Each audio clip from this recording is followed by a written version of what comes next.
Hello everyone, welcome back to another video. इस video में बात करेंगे निफ्टी और बैंक निफ्टी के बारे में। सबसे पहले बात करते हैं निफ्टी के बारे में। सबसे पहले हम चलते हैं 1 आवर के चार्ट पे और देखते हैं क्या हमारा ट्रेंड चल रहा है। अगर आपको याद हो तो हमारा इंडेक्स पहले साइडवेज हो गया था एक बहुत बढ़िया गिरावट के बाद। उसके बाद इंडेक्स ने जो है हमको यहाँ पे एक बहुत बढ़िया ब्रेकआउट दिया। ब्रेकआउट के बाद अगर आप देखोगे तो ये एक जैसे यहाँ इसने गैप अप दिया, एक बहुत बढ़िया अपमूव गई। उसके बाद से एक रेंज के अंदर आ गया है बॉक्स की तरह। अगर बॉक्स देखोगे तो आप 16,700 का हाई है और 16,500 का नीचे है, तो कितना हो गया, रेंज कितनी होगी 200 पॉइंट्स की। देखो बॉक्स को कैसे ट्रेड करते हैं, जब भी एक बॉक्स बनता है इसके अंदर साइडवेज होती है, जिधर भी ब्रेक करती है हम उधर ऐड करते हैं बॉक्स की जो रेंज है। तो अगर हाई ब्रेक होता है ऊपर 200 पॉइंट हम ऐड कर देंगे, नीचे लो ब्रेक होगा तो हम 200 पॉइंट माइनस कर देंगे इस वाली रेंज से। तो सिंपल है, अगर 16,700 ब्रेक होता है तो हमारा टारगेट 16,900 और 17,200 जो मैंने आपको पहले टारगेट दे दिए हैं वो हमारे आएंगे। अगर 16,500 ब्रेक होता है नीचे की तरफ तो टारगेट बनता है हमारा 16,300। लेकिन बात ये है कि 16,500 से लेके 16,400 जो है यहाँ पे पहले भी हमको रेसिस्टेंस देखने को मिली है काफ़ी बार।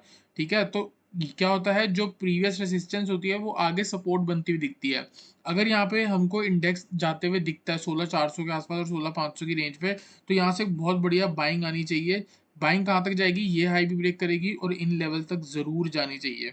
देखो every impulse has its correction. एक इम्पल्स मूव आएगी मतलब एक बहुत शार्प मूव, उसके बाद जो होगा वो उसकी सिर्फ और सिर्फ करेक्शन होगी। तो ज़रूरी नहीं है कि करेक्शन प्राइस वाइज होगी या टाइम वाइज होगी।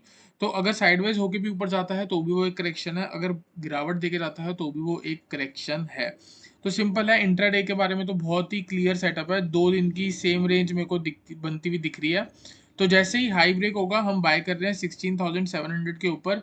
16,578 के बाद आसपास क्लोज हुआ है हमारा इंडेक्स। लगता नहीं मेरे को कि इतना बड़ा गैप अप हो जाएगा कि 16,700 के आसपास खुल जाए 130 पॉइंट। लेकिन कोई बड़ी बात भी नहीं है, होने को हो भी सकता है। क्योंकि अगर आप बात देखोगे तो क्या है, हमारा जो ट्रेंड क्या है वो अपवर्ड हो चुका है। तो जब भी हमको क्लोजिंग यहाँ मिलेगी ना तो हमको यही एक्सपेक्ट करना चाहिए कि अगले दिन या तो गैप अप है या तो खुलते ही थोड़ा बहुत नीचे जाके एक बढ़िया आपको अपमूव दिखा सकता है। तो अगर मैं आपको ये पैटर्न यहाँ पे बना के दिखाऊं तो देखो यहाँ से स्टार्ट हुआ, ये एक हाई लगा, एक बढ़िया गिरावट आई, उसके बाद एक यहाँ पे हाई गया और अब ये गिरावट आई। तो ये एक्सटेंड भी हो सकती है और ये यहाँ पे बेस भी बना सकती है। अगर आप यहाँ पे देखोगे तो ये वाली जो लो है 1, 2 और 3, ये 3 लो के पास बार-बार इंडेक्स ने एक यहाँ से बाउंस किया और प्रीवियस जो है यहाँ पे ऑलरेडी एक रेजिस्टेंस था, तो ज़रूरी नहीं है कि एग्ज़ैक्ट टच करके जाएगा। उसके पास से भी टच करके जा सकता है। अगर ये गिरावट आई है इसका आपको फ़ायदा उठाना चाहिए था और कुछ ना कुछ बाइंग करके जानी चाहिए थी हर, क्योंकि जो मतलब होता है बाय ऑन डिप का मतलब यही होता है कि जैसे ही आपको डिप देखने को मिले आप बाय कर लो, अगर स्टॉक या इंडेक्स हमारा अप ट्रेंड में है। तो आई होप आपको इंडेक्स का एनालिसिस समझ आया हो निफ्टी का। सिंपल है, 16,700 के ऊपर बाय करना है, 16,500 के नीचे शॉर्ट करना है। शॉर्ट करते हुए सावधान रहना क्योंकि नीचे सपोर्ट बहुत है। ठीक है, एक बार 5 मिनट के टाइम फ्रेम पे जाके आज पूरा ट्रेंड को समझ लेते हैं कि कैसा था। तो अगर आज आप देखोगे प्रॉपर साइडवेज थी, कोई अच्छी खासी मूव नहीं आई। स्टार्टिंग भी अगर आप देखोगे तो स्टार्टिंग का तो सिनेरियो जो होता है वो एक बहुत बढ़िया वॉलेटिलिटी वाला होता है, एक बार नीचे आती है फिर ऊपर जाती है। ठीक है, उसके बाद ये जब ऊपर गई तो इसने क्या करा, कुछ खास मूवमेंट नहीं दी, यहाँ पे इसने फेक ब्रेकआउट दिया, उसके बाद धड़ाम नीचे आ गई। ठीक है, तो पर मैं आपको एक चीज़ ये बताना चाह रहा हूँ कि जो इसके सपोर्ट है ना वो ऊपर की तरफ शिफ्ट होते जा रहे हैं। तो इसका जो मतलब होता है ये भी एक बुलिश साइन ही होता है। और नीचे आपको पता है सपोर्ट है, तो काफ़ी ज़्यादा चांस है कि यहाँ से हमको एक अप मूव देखने को मिले। अगर हमारा ये हाई ब्रेक होता है बहुत बढ़िया मूव देखने को मिल सकती है। इसको थोड़े और छोटे टाइम फ्रेम में अगर आपको और ढंग से दिखाऊं इसको मैं 1 आवर के चार्ट पे, तो मेरे को यहाँ से ना एक फ्लैग पैटर्न भी बनता हुआ दिख रहा है। ये 1 आवर का चार्ट मैंने लगाया, अगर आप यहाँ पे देखोगे तो क्या करेंगे हम, ये जो है पूरी मूव को हम मानेंगे पोल। ठीक है, और इसके बाद क्या हो रहा है, ये एक बना रहा है फ्लैग। ठीक है, तो ये आपको कुछ ऐसा फ्लैग बनता हुआ दिख जाएगा। तो जब ये ऐसा फ्लैग बनता है इसको भी हम वैसे ट्रेड करते हैं जैसे मैंने आपको बॉक्स को बताया ट्रेड करने का तरीका। जो भी फ्लैग की रेंज होगी ब्रेकआउट के ऊपर हम उसको ऐड कर लेंगे और रिस्क टू रिवॉर्ड के साथ उसको आगे अपने टारगेट बना के चल सकते हैं। जैसे 200 पॉइंट का पहला टारगेट था, 200 पॉइंट की रेंज थी, तो फर्स्ट टारगेट जो हो जाएगा हमारा वो हो जाएगा 200 पॉइंट और टारगेट 2 हो जाएगा 300 पॉइंट और टारगेट 4 जो हो जाएगा 400 पॉइंट। तो सिंपल है, 16,700 टूट रहा, 17,100, 17,200 आपको देखने को मिल सकता है। ठीक है, और नीचे की साइड में आपको बस सावधान होकर चलना है, डिप आएगी बाय बाय बाय ही करना है इसको। ठीक है, और डिप मैक्सिमम कहाँ तक जा सकती है, एक तो ये 16,400 तक, अगर 16,400 भी ब्रेक होता है तो नीचे 16,000 तक भी इंडेक्स वापस आ सकता है। क्योंकि अगर आपको याद हो तो यहाँ पे एक और रेंज बन रही थी जहाँ से हमको बार बार इंडेक्स बाउंस दिखा रहा था। जैसे अगर आप यहाँ पे रेसिस्टेंस बना, यहाँ पे एक बार इसने सपोर्ट लेके ऊपर गया, फिर यहाँ पे भी आपको देखने को मिला, तो काफ़ी ज़्यादा चांस है कि अगर 16,400 भी ब्रेक होता है 16,000 भी आ सकता है, पर इसके बारे में हम ज़्यादा बात नहीं करेंगे क्योंकि ट्रेंड ने एक बहुत बढ़िया ब्रेकआउट दिया है, उसके बाद ये सब नॉर्मल है। तो आई होप आपको निफ्टी का एनालिसिस समझ आया हो। चलते हैं बैंक निफ्टी के एनालिसिस पे। तो ये हमारा चार्ट बैंक निफ्टी का। बैंक निफ्टी में भी सिंपल है, हमको पता था यहाँ पे 34,800 से लेके 35,000 वाला जो जोन है वो एक बहुत अच्छा एक रेसिस्टेंस की तरह एक्ट कर रहा था। ठीक है, तो हमारा हमको क्या हुआ, एक बहुत बढ़िया अपमूव आई। अपमूव के बाद हमको यहाँ पे एक गिरावट देखने को मिली। तो जैसे मैंने आपको बोला कि हर एक इम्पल्स की एक करेक्शन होती है, तो ये भी सिर्फ और सिर्फ करेक्शन है। ये कहाँ तक जा सकती है, मैक्सिमम जा सकती है 34,800 तक। ठीक है, 34,800 तक क्यों जा सकती है, 34,800 दिखते ही आंख बंद करके इंडेक्स को बाय करना, स्टॉप लॉस आपका यहाँ कहीं लग जाएगा। ठीक है, तो क्योंकि प्रीवियस रेसिस्टेंस 1 2 3 4 5 यहाँ पे 6 7, ठीक है, तो 7 8 बार ये इस जगह से रिजेक्ट हुआ है। पहले जैसे रेसिस्टेंस जो प्रीवियस रेसिस्टेंस थी वो आगे सपोर्ट की तरह एक्ट होती हुई दिखती है। अगर 34,800 आती है तो आप मान के चलो कि यहाँ से एक बहुत बढ़िया अपमूव हमको देखने को मिलेगी। ये वाला हाई भी ब्रेक होगा और ऊपर 37,000 भी हमको देखने को मिल सकता है, क्योंकि ट्रेंड ऐसे ही चलते हैं।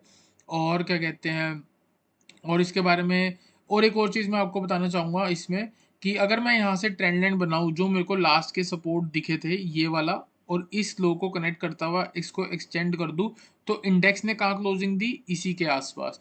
ठीक है, और मैं यहाँ पे क्या अपने अपने एनालिसिस को मैं बना सकता हूँ स्ट्रॉन्ग। अगर मैं आपको यहाँ पे दिखाऊँ, ये वाला जो जोन है, ये वाला जो ज़ोन है, इसको थोड़ा एक्सटेंड करूँगा ना तो मेरे को यहाँ पे भी हल्के-हल्के सपोर्ट देखने को मिले हैं। देखो सपोर्ट कैसे हो गया, एक बार यहाँ से बाउंस देखने को मिला, ठीक है? फिर एक बार इसके पास से बाउंस देखने को मिला, इसी ज़ोन से एक और दिन बाउंस मिला। तो ये जो पूरा ज़ोन है ना, ये क्रूशियल ज़ोन है। ज़रूरी नहीं है कि यहाँ से हमको बहुत बढ़िया गिरावट दिखेगी, हो सकता है ये 34,800 ना आए और यहीं से ट्रेंड लाइन का भी सपोर्ट ले जाए। एक और चीज़ अगर मैं आपको दिखाऊँ, फिबोनाची अगर मैं लगाऊँ इस मूव का, यहाँ से लेके जहाँ से अभी तक लो लगा है, तो लेवल देखो आप, ये वाला जो लेवल है 0.236 है।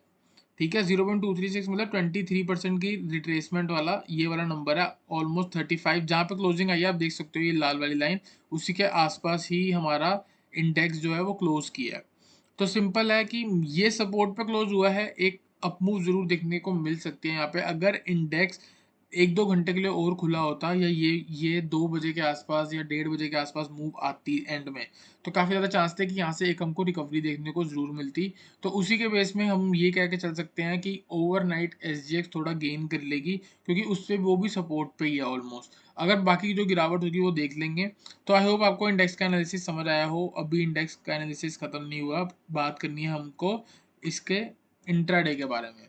तो इंट्राडे तो सिंपल है, जब तक 35,300 पे, ठीक है, 35,300 और 35,200 जो है आपको यहाँ पे दिख सकता है, जो अभी लास्ट लो लगा था। अगर कल गैप अप हो रहा है तो इसी लो के नीचे आके आपको शॉर्ट करना है, क्योंकि प्रीवियस सेंटीमेंट कौन सा हो चुका है हमारा इंट्राडे वाले चार्ट पे, नेगेटिव। ठीक है, तो जैसे ही क्या क्या होगा, देखो मैंने आपको बोला हर एक इम्पल्स की एक करेक्शन होती है। ये इम्पल्स मूव आई, यहाँ से करेक्ट करेगी, ठीक है, या तो इधर कहीं से शॉर्ट कर सकते हैं, और या फिर जैसे ही ये लो ब्रेक करेगी उसके पास से शॉर्ट कर सकते हैं। ऊपर आपको रेसिस्टेंस देखने को मिलेगी, ये वाला जो है 35,500, और यहाँ पे 35,700 के आसपास, 35,650 या 35,700 है ये, जो सुबह हाई चल रहा था हमारा। तो अब मान के चलो 35,700 से लेके 35,500 के जोन पे अगर आपको इंडेक्स दिखता है तो आप यहाँ से शॉर्ट भी करके चल सकते हो। शॉर्ट करते वक्त आपको ध्यान में ये चीज़ रखनी है कि हमारा जो प्रीवियस जो मेन ट्रेंड चल रहा है वो कौन सा चल रहा है, एक बुलिश ट्रेंड चल रहा है, तो इसलिए आपको शॉर्ट करते वक्त ध्यान से रखना है।